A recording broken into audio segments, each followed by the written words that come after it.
Every year, my brothers and sisters try to get together for a sibling road trip.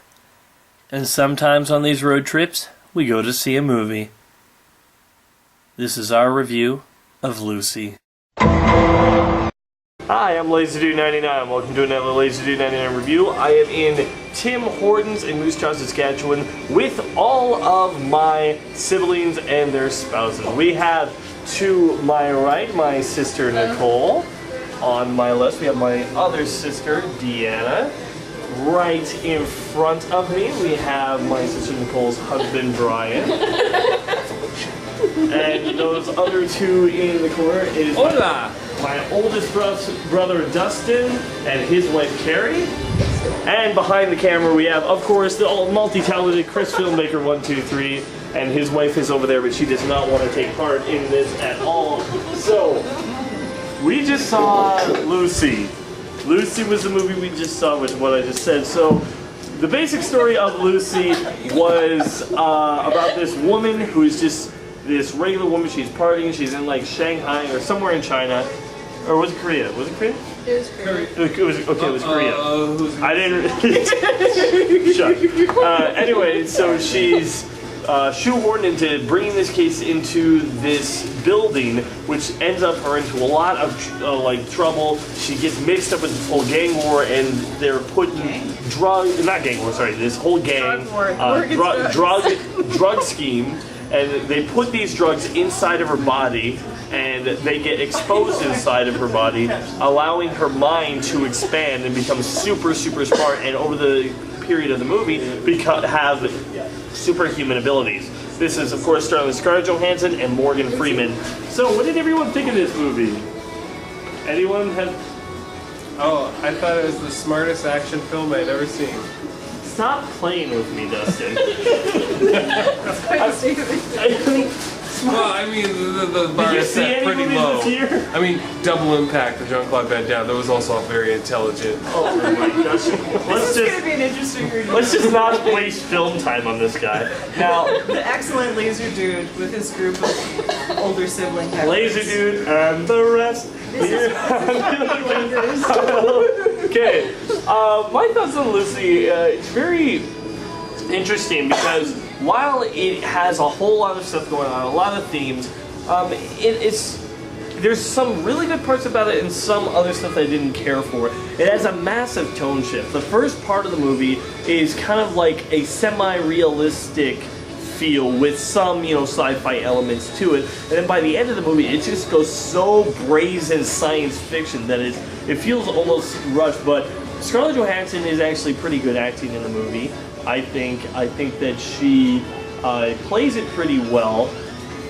The rest of the cast, with the exception of Morgan Freeman, is pretty forgettable. Morgan Freeman, as always, is great, but I don't really care. Like, there was a guy in there that was a cop. You could have written him out of the movie, and it really would have made absolutely no difference. Yeah, the sexy factor would have went down. Yeah, I mean, Scarlett Johansson can only do so much of the heavy lifting. Is that the reason? Yes, of course. It was eye candy. I really liked him. I didn't say he was bad or anything. She kept him around to remind her of her humanity. Yeah, but he didn't do anything. And he was good looking. So, I mean... Okay. I think it's very self-aware. He made Chris, thanks for popping in. he made a clear point, like, it looks like you don't need me, right? But then she said clearly, you know what, I need you around. Yeah, she says that. She said as a reminder. Yeah. She doesn't need him to do anything. Oh, exactly. But she That's wants a reminder. Well, yeah, but in the end, he doesn't actually do anything to help remind her of yeah, her but humanity. He doesn't say anything. No spoilers, no spoilers. No, this is. You gonna have spoilers in this? I always do. We might have a full spoilers. The thing is, the point. You need to say this is a spoilers. This is a Lucy movie. Right? Hashtag spoilers. Like he's so. Hashtag you don't need hashtag. I think He doesn't have to have a fleshed out character because he's just a small part of it. he's along for the road. This is really her story. Look, I'm just saying supporting characters should actually do something in the movie. Through his I eyes, understand. we were seeing. Well, no, we met her and saw most of the movie through her eyes through half of the movie. Don't say through his But eyes. he was the one we could actually relate to. No. Yeah. I Yeah, we could can. not relate to anyone in that We movie. couldn't relate to her, really. Yes, so exactly. Every time she did, I think that we were. I think that it would have been couldn't better relate if to we her. could have related to her.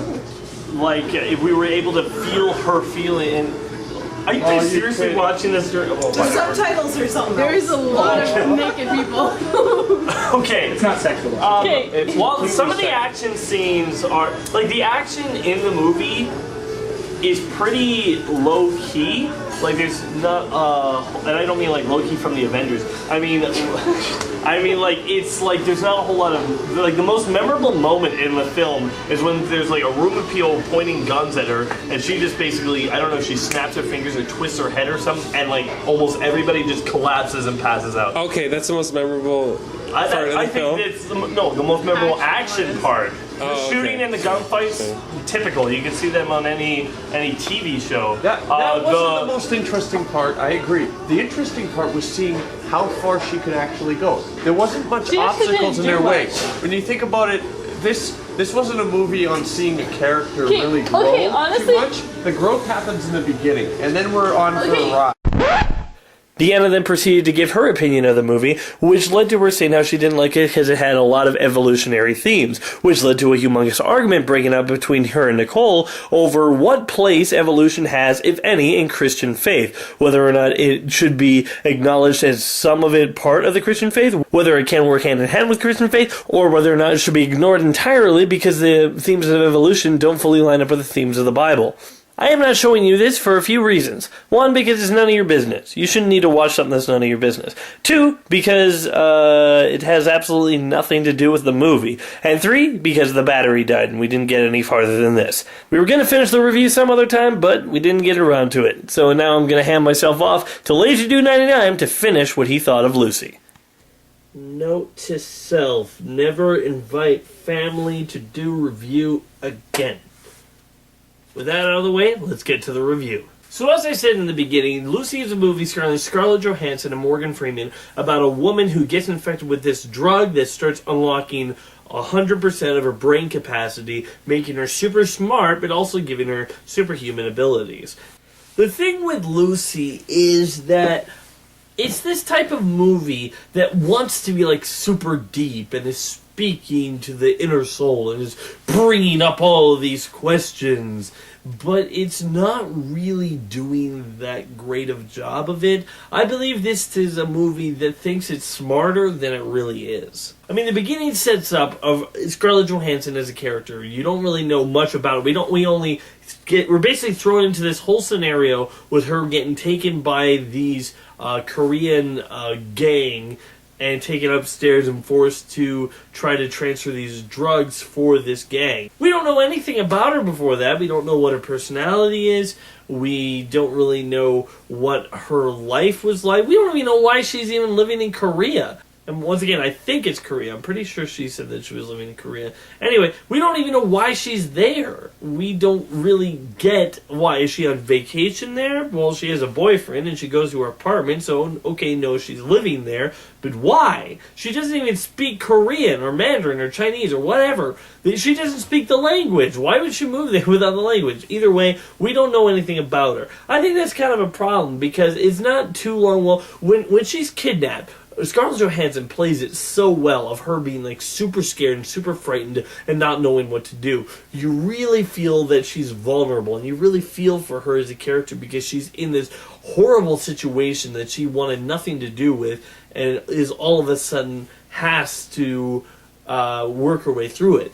And then the drugs kick in and she becomes when you're a kid and you're playing, and when you're really young, and maybe a younger, you're just a regular kid, and a younger kid comes and plays, and you are at the age where you want there to be conflict, so you want the bad guys to kind of win a little, but then the good guys to win, and so you say, "Oh, the bad guy knocked the good guy down," but then the little kid who you're playing with is just like, "No, he's dead, knocked him down, good guy wins." You're just like, well, no, we want to have some, some conflict and some character development in here. So let's have, some good guys be down a little bit and then come, no, good guy wins, good guy wins, good guy wins. And you're just like, well, and then you play as the bad guy. You're like, well, the bad guy attacks you with this. Like, yeah, but I have a shield. He can't hurt me. I'm totally cool. Nothing can go wrong. That's what Scarlett Johansson is in this film. She's the unstoppable character that has absolutely no chance of losing. And it's, okay, let me just put it this way. The whole purpose of the movie is throughout the course of the film, she starts getting smarter and getting more and more abilities. At 20%, only double the brain capacity that we supposedly have, even though that whole 10% thing is a stinking myth, doesn't even work in the real world, but I'll get to that later.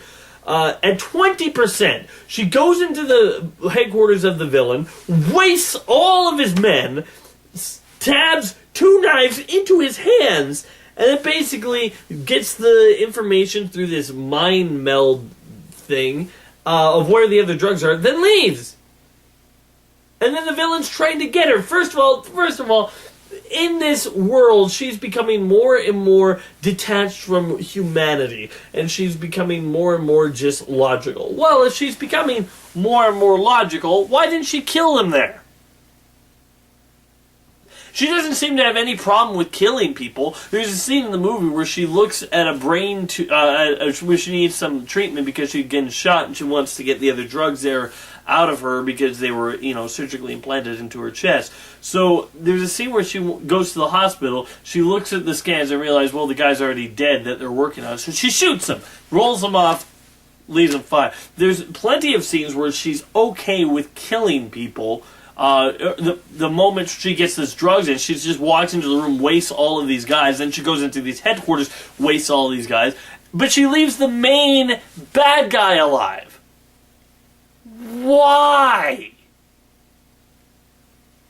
There is zero reason other than the story needs him alive a little bit longer just so we can have more conflict. But it's just like, if she can defeat him when she's only at 20% of her brain capacity, what chance does he have when she's nearing 100, when she's like at 80% and he's trying to kill her? What the heck are you going to do? She was barely even much more intelligent, and she already wiped out all of your guys and just stabbed you in the hands. What are you? You are no threat at all. Now here's the thing. When you watch a movie, you don't always know sometimes whether the main character is going to live or die. On some movies, you do. When you watch let's say, for example, an Iron Man movie, you know that Iron Man's not going to die, mostly because you already know that he's going to be in the next Avengers film. So there's no real tension in that Iron Man's going to die. It's the pace of the action that drives the story or for any action movie like this, when you know that main character is not going to die, it's the action that drives the story forward. As I said earlier, I believe I said in the Tim Hortons, the action was very, very dull and typical. I mean, as I said, the most memorable action scene is when there's a room full of guys pointing guns at her, and she just goes like this, and they all collapse. Basically, she told them all to take a sleep. At least, either that or she killed them, but since they're all police officers, I hope she just knocked them out. But, she just goes like that, and they all collapse at the same time. I'm like, okay, that's pretty awesome. There was a fight scene, if you can call it that, where all these Korean gangsters are trying to get her, but she mind bends all of their stuff to the ceiling, which doesn't make any sense, but I'll get to that in a little bit. And then they walk up and they try to fight her, but instead of knocking them out like she did a few scenes earlier, this is what they do. They go up to her, try to punch her, but they can't, and so then she just floats them. So it results in them going like, whoa! And it happens like 4 times. And then the last guy, she throws through a wall. I'm like, okay, that was cool. But what if she was just like throwing them through walls left, right, and center? What if she was just going like... But for them to be like, whoa, whoa, whoa, you know, that's not interesting. That's not cool. That's really, what is the fight choreographer saying? Okay, I want you to go up to her, throw some punches in front of her, don't actually hit her, and then we're gonna float you.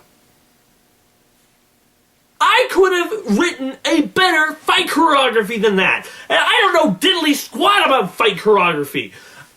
That was one of the laziest fight sequences I ever seen. And it's supposed to be showing how powerful she is, but she showed that she could do much more powerful stuff before. If she wanted to show her power, they should have had her go like, and blast them through walls. And then she does that with the other guys, and then they just walk up to her, and then they fly through walls. That would have been cool. They did it once. And it wasn't, it was just like, she just moved in, and he went through a wall. And then she goes up to the second in command to the bad guy, and even though she's been killing bad guys this whole movie, she just freezes him, takes the case full of the drugs, and walks away. Why doesn't she kill him? Because he then regroups with all his men and his boss, and they get a whole bunch of machine guns, and they kill so many police officers. So many police officers die because she didn't kill these guys for no reason other than, well, the story says she wouldn't, or she doesn't, when that doesn't make any sense with what we are given for her character. As I said, the police officer in this movie, nothing to do. He really could have been written out of this movie, and I would not have noticed because he's got nothing. It was the only character that we were supposed to relate to, but I don't really care about him. I mean, sure, he seems like a nice guy, but that's about it. That's all I get of him. He's very eager to help Scarlett Johansson early on and to do what she says, even though all stuff points to her being a psychopath. In the end, this movie is just pointlessness. The hero is pointless because we can't relate to this person because the person is not reacting to, like, okay, she has all of these superpowers. She doesn't even question it. She doesn't say, how can I do this? How do I know how to do this? You know, how do, like, for example, Jason Bourne in The Bourne Identity. He doesn't know who he is. He doesn't have any memory. Not in the same vein of this, but there's a scene where he says, I can look at that man, tell you how much he weighs, what his day job is, how many kids he has, and how much money's in his wallet. Something like that. So, that's not a direct quote, but something like that. And he's like, how do I know that? Why do I know that? What possible reason would I have to have that ability to gain that knowledge?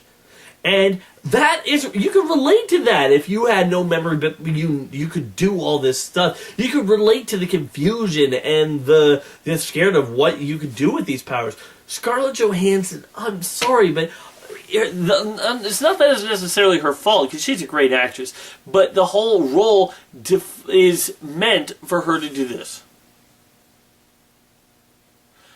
It's meant for her not to feel any pain, not to feel any... There's one emotional scene where she's in the hospital and she phones her mother, and thanks her for all of the love that she's shown her over the years. That is the emotional highlight of the film, and it's in the first 20 minutes.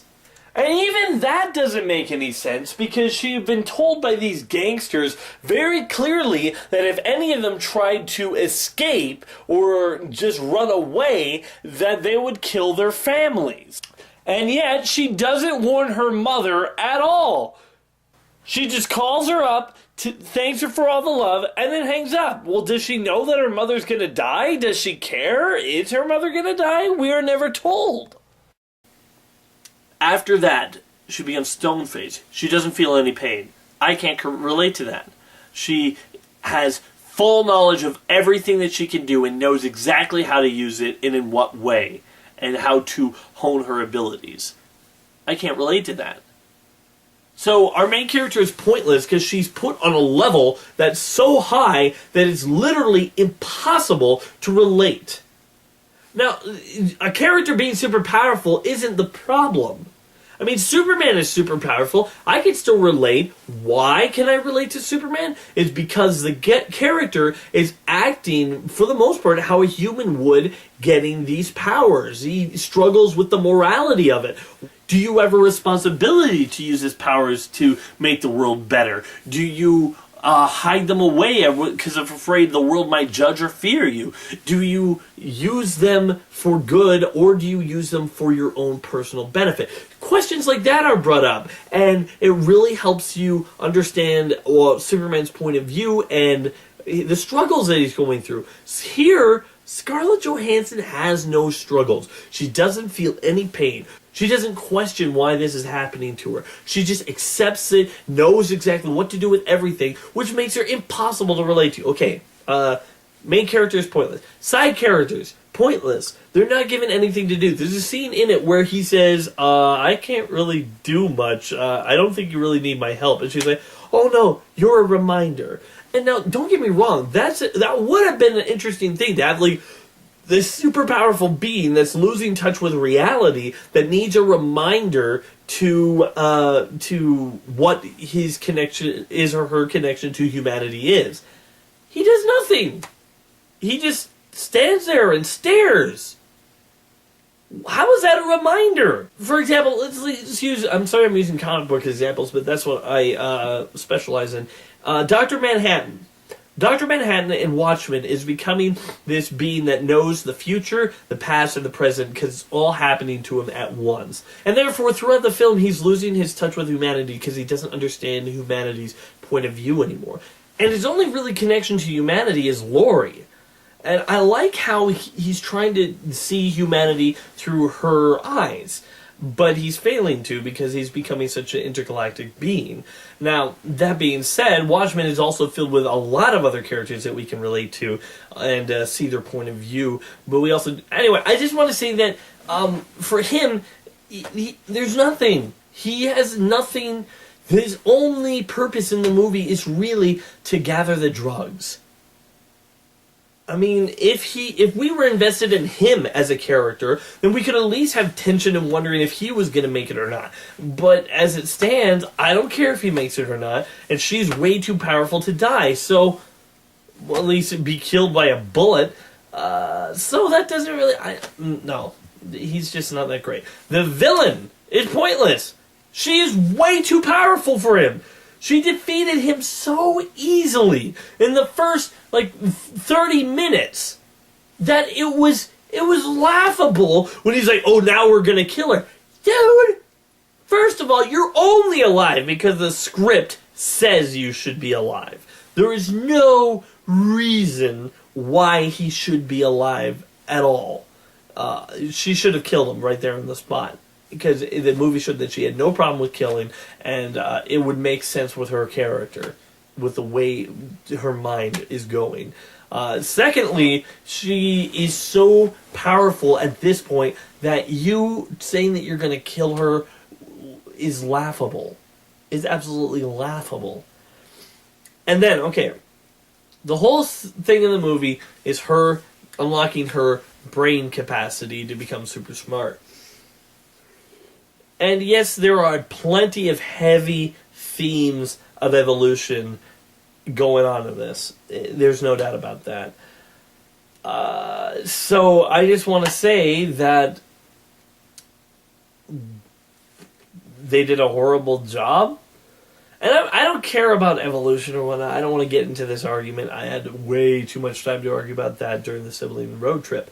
But the whole point that I'm trying to make is that it doesn't really explain what its point is supposed to be.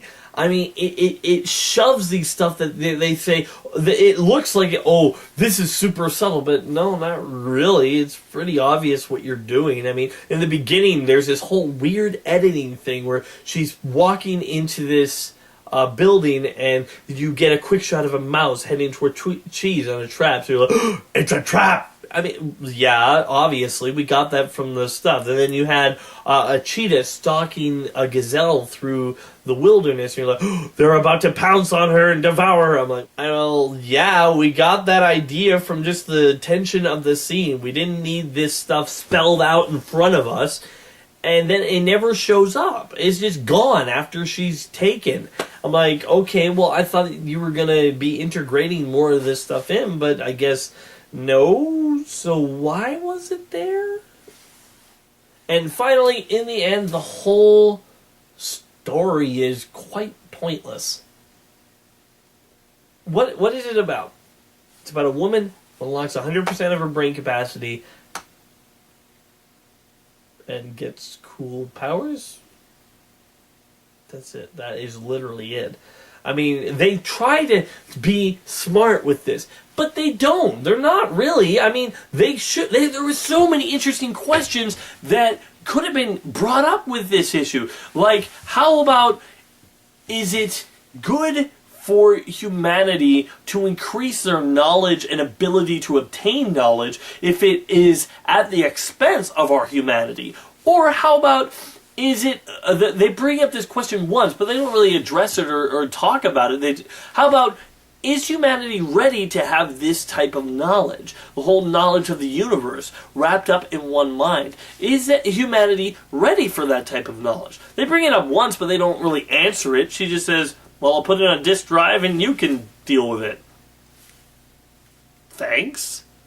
Thanks for answering that question. Look, I don't expect them to answer every question like that. But when you're bringing up a movie like this, it's really good to bring up the morality for something like this. You know, what is right, what is wrong. It's really interesting to dive into the depths of who is this person now that they're seemingly starting to lose their humanity. For example, I'll use this because this movie kind of feels like it kind of almost ripped this movie off.